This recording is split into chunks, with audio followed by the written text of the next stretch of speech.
రామాయణ ఉత్తరకాండ 88 సర్గం. ఇక్కడ స్త్రీగా మారిన ఇరుడి యొక్క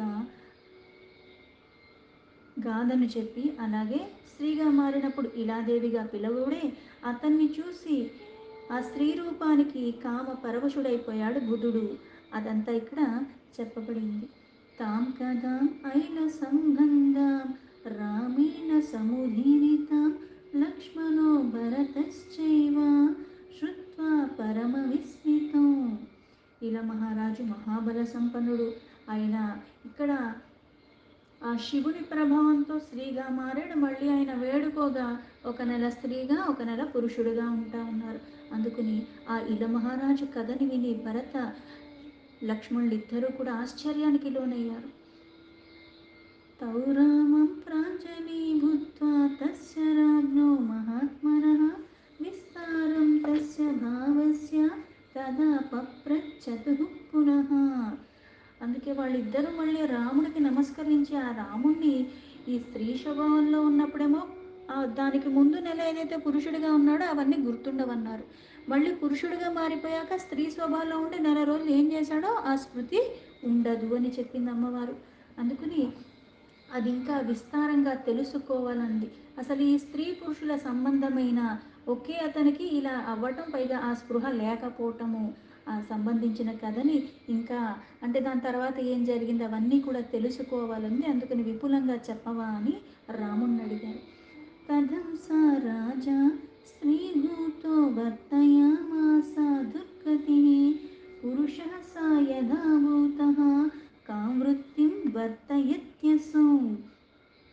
ఆ మహారాజు స్త్రీ రూపాన్ని పొందినప్పుడు ఆ అవస్థ ఎలా అనుభవించాడు, ఇప్పుడు అవస్థ అనుభవించాడు అనుకోవటానికి కూడా వీల్లేదు. ఎందుకంటే ఇప్పుడు ఏవైతే బాధలు పడ్డా, ఏది పడ్డా, దేనికి లోనైనా ఎటువంటి అనుభవాలు కలిగినా సరే ఆ భావాలు కానీ మళ్ళీ పురుషుడిగా ఉన్నప్పుడు అవేవి గుర్తుకైనా రావు. మళ్ళీ పురుషుడిగా ఉన్నప్పుడు ఇవేవి తనకి గుర్తులేవు. అందుకే పురుషుడిగా అయినప్పుడు తను ఎలా ప్రవర్తించేవాడు, స్త్రీగా ఉన్నప్పుడు ఎలా ప్రవర్తించేవాడు, ఆ రెండుగా ఉన్నప్పుడు ఎలా ఉండేది అది తెలుసుకోవాలనుంది అని. తయోస్తద్భాషితం శ్రుత్వా కౌతూహల సమన్వితం కథయామాస కాకుత్సః తస్య రాజ్ఞో యథాగతం. ఆ ఇరువురు అంటే ఇక్కడ స్త్రీ రూపము తందే, పురుష రూపము తందే, కాకపోతే తాను ఇలా ఉన్నాడని తనకే తెలియని స్థితి అయిపోతూ ఉంటుంది. కుతూహలంతో భరతుడు లక్ష్మణుడు కూడా ఇలా ప్రశ్నింపగా శ్రీరాముడు ఆ జీవితం గురించి వివరించటం మొదలుపెట్టాడు. తమేవ ప్రథమం మాసం స్త్రీభూతా లోక సుందరి తాభిః పరివృతా స్త్రీభిః ఏ చ పూర్వం పదానుగాః. అప్పుడు త్రైలోక్య సుందరవతిగా ఉన్న స్త్రీ రూపాన్ని దాల్చిన ఆ రాజు ఆ స్త్రీ రూపాన్ని పొందిన తర్వాత తన అనుచరులతో కలిసి ఉన్నాడు. తత్కాననం విగాహ్యాశు విచహ్రే లోక సుందరి ధూమ్రగుల్మలతాకీర్ణం పదాభ్యాం పద్మదలీక్షణ. లోకేక సుందరిగా అతి అందగత్తెగా ఉన్న ఆ రాజు స్త్రీలుగా మారి ఉన్న తన పూర్వ అనుచరులతో కలిసి మొదట ఒక మాసం గడిపాడు. అంటే ఇక్కడ తనతో ఉన్నవాళ్ళు కూడా స్త్రీగా మారిపోయారు, అంటే తన అనుచరులు కూడా అప్పుడు స్త్రీగానే ఉన్నారు. అలా ఒక నెల గడిచిపోయింది. వాహనాని చ సర్వాణి సాత్యక్త్వా వై సమంతతః పర్వతా భోగ వివరే తస్మిన్ రేమే ఇలా తథా.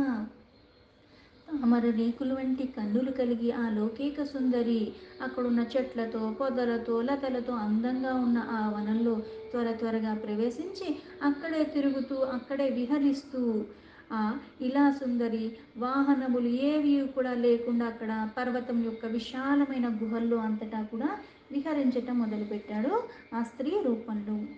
అథ తస్మిన్ వనుద్దేశే పర్వతస్య విధూరతః సరః సూచిరే ప్రఖ్యాం నానా పక్షి గణేర్యుతం. ఆ వన ప్రదేశంలో ఉన్న పర్వత దగ్గర ఉన్న ప్రాంతాలన్నీ, ఆ సరోవరాలు అన్నీ కూడా ఎన్నో రకాల పక్షులు గుంపులుగా చాలా చక్కగా చూడ ముచ్చటగా ఉండేవి. దదర్శ సా ఇలా తస్మిన్ బుధం సోమసుతం తత జ్వలంతం స్వేన వపుషా పూర్ణసోమ విభూదితం. ఆ ఇలాదేవి సరస్సులొక్క తీరంలో చంద్రుని కుమారుడైన బుధుణ్ణి చూసింది. అతడు తన శరీర కాంతులతో ఉదయిస్తున్న నిండు చంద్రుల్లాగా తేజోమూర్తిగా ఉన్నాడు. అందుకే ఇక్కడ ఈ బుధుడున్న ప్రదేశమే పార్వతీ పరమేశ్వరులు విహరిస్తున్న ప్రాంతానికి దూరంగా ఉన్నది. అందువల్ల అతడు ఇంకా స్త్రీ రూపాన్ని పొందలేదు. అంటే స్త్రీ రూపాన్ని పొందిన తర్వాత అక్కడక్కడే తిరగకుండా కొంచెం దూరంగా వచ్చి అలా అంతా గుహల్లో ఇవన్నీ తిరుగుతుంది. అప్పుడు కనిపించాడు.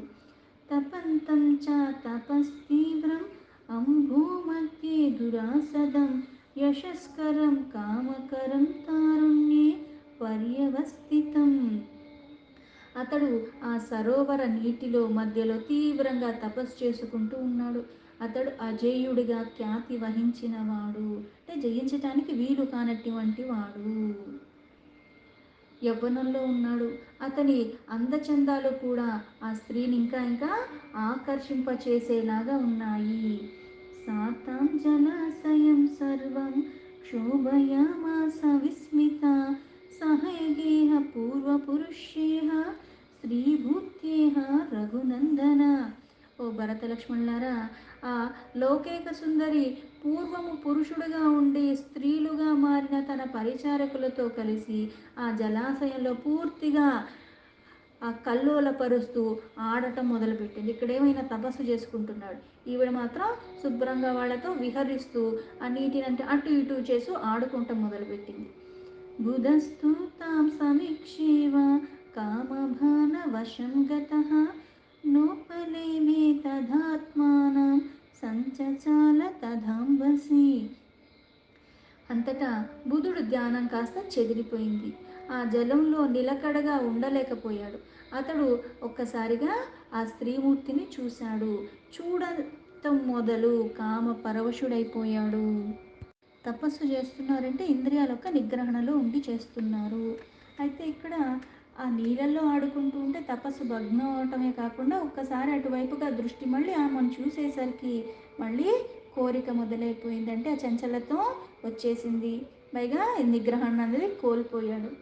ఇలా నిరీక్షమానస్తు త్రైలోక్యాభ్యాధికాం శుభాం చింతాం సంయద్ యతికామ్రాత్వానియం దేవతాధిక. ముల్లోకాల్లో కూడా అటువంటి సుందరి ఇంకొకటి లేదన్నట్టుగా అంత అందచందాలతో ఉండిపోయిన ఆ శుభాంగిని చూసి అతడు ఆ రూప సౌభాగ్యాలకి ఆ దివ్య అంగణాలకి ఇక్కడ త్రోసిపుచ్చుచున్న ఆ తరుణి ఎవరై ఉంటుంది అంటే ఎంతో అందంగా ఉంది. ఇటువంటి శ్రీమూర్తిని ఇంకా ముందు చూడలేదు. అందుకని ఈవిడ ఎవరు అన్న ఆలోచన వచ్చింది. న దేవేషు నాగేషు నాసురిష్వ అప్సరసశ్చ దృష్టపూర్వా మయా కాచిత్ రూపేణానేన శోభిత. అతి అద్భుతంగా ఇంత అందంగా ఉన్న ఈవిడ అతి లావణ్యవతి. పైగా ఎక్కడ చూసినా ఒక వంక పెడతానికి లేదు, ప్రతిదీ కూడా శరీరం అంత అందంగా ఉంది. ఈవిడ దైవకన్యేమో కాకపోవచ్చు. అందుకే దివ్యాంగనల్లో కానీ నాగకన్యల్లో కానీ అసుర వనితల్లో కానీ చివరికి అప్సరసల్లో కానీ నేను ఇప్పుడు దాకా ఇటువంటి ఆమెను నేను ఎక్కడా చూడలేదు. సదృశేయం మమ భవే యది నా అన్య పరిగ్రహ ఇతి బుద్ధిం సమాస్తాయ జలాకూలం ఉపాగమతు. అన్ని విధాలుగా నాకు ఈడు జోడుగా ఉంది ఈ అందమైన అమ్మాయి. నాకు భార్య అయితే ఎంత బాగుంటుందో. అందుకే నాకు భార్య అయితే మరొక స్త్రీని నేను చూడను, ఈవిడతోనే అంతలా ఉండిపోతాను, ఈవిడను వివాహం చేసుకుంటే బాగుండు అన్న ఆలోచనలో బుధుడు వెంటనే ఆ నీటి నుంచి తీరానికి వచ్చాడు. ఆశ్రమం సముపాగమ్య తతస్తాః ప్రమదుత్తమాః శబ్దాపయత ధర్మాత్మా తాశ్చైనం చ వివందిరే. ధర్మాత్ముడైన బుధుడు ఆశ్రమానికి చేరిన తర్వాత చప్పట్లు చరుస్తూ ఆ సుందరీమణులను ఒక్కసారిగా పిలిచాడు. వారచ్చటికి వచ్చి ఆయనకి మళ్ళీ నమస్కరించారు. సతాః పప్రచ్ఛ ధర్మాత్మా కస్యేషా లోకసుందరి కిమర్థం ఆగతా చైవ సర్వమాఖ్యాతమాచిరం. ఆ ధర్మాత్రుడు వాళ్ళని సంబోధించి, ఈ లౌకిక సుందరి ఎవరి భార్య, ఈమెక్కడికి ఎందుకు వచ్చింది, అన్ని విషయాలు నాకు వెంటనే చెప్పండి అని వాళ్ళని అడిగాడు. శుభం తు తస్య తద్వాక్యం మధురం మధురాక్షరం శ్రుత్వా స్త్రియశ్చ తాః సర్వా ఊచుర్మధురయా గిరా. బుధుడు అడిగిన దానికి మధురాతి మధురమైన శుభవనములు ఆ మాటలు విన్న తర్వాత ఆ స్త్రీలు మళ్ళీ ఆయనతో ఇలాగా చాలా మృదు మధురంగా సమాధానం చెప్తున్నారు. అస్మాకమేషా శుశ్రూని ప్రభుత్వే వర్తతే సదా ఆపతిః కాననాంతేషు సహస్మాభిశ్చరతస్య సౌ. ఆ సుందరిమణి మాకు పరిపాలకురాలు, అంటే మమ్మల్ని పరిపాలించేది. ఆవిడకి ఇంకా వివాహం అవ్వలేదు. ఈ వనంలో మాతో కలిసి తిరుగుతూ ఉంటుంది. ఆ వనిత యొక్క అవ్యక్త మధురమైన మాటలు విని ఆ ద్విజుడు ఇంకా ఇంకా అంటే ఇక్కడ వివాహం అవ్వలేదు అనేసరికి మళ్ళీ ఆశ అన్నది చిగురిస్తూ ఉంటుంది. తద్వాక్యమవ్యక్తపదం తసాం స్త్రీణాం నిశమ్య చ విద్యాం ఆవర్తినీం పుణ్యమావర్తయత సద్విజః.